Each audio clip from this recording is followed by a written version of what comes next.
ए क्या हुआ, क्यों मुँह सा लटकाओ बैठी? क्या बताऊं, ये पैडमिटा रोज मुझे दारू पी पी के झेपते है। ऊपर से मेरी नागिन सास, जो कोई कमी रह जाए मुझे डस ले। बस इसी रात से बचने के लिए कोल्ड ड्रिंक में जहर मिलाया था, या भी तेने पी ली, पर रुखसाना। ए माई, भगवान के लिए कुछ देना। रुक जा लारी,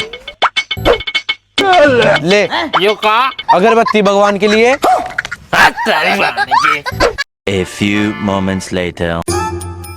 हेलो मैम, क्या मैं आपसे एक सवाल पूछ सकता हूँ? हाँ जी पूछिए। लड़कियों का दिमाग घुटनों में होता है या सर में? घुटनों में बोल, घुटनों में। भैया घुटनों में होता है, घुटनों में। ठीक है ठीक है। भैया क्या मैं भी आपसे एक सवाल पूछ सकती हूँ? हाँ जी पूछिए। लड़के प्यार में ज्यादा डूबते हैं या नशे में? कर्जे में।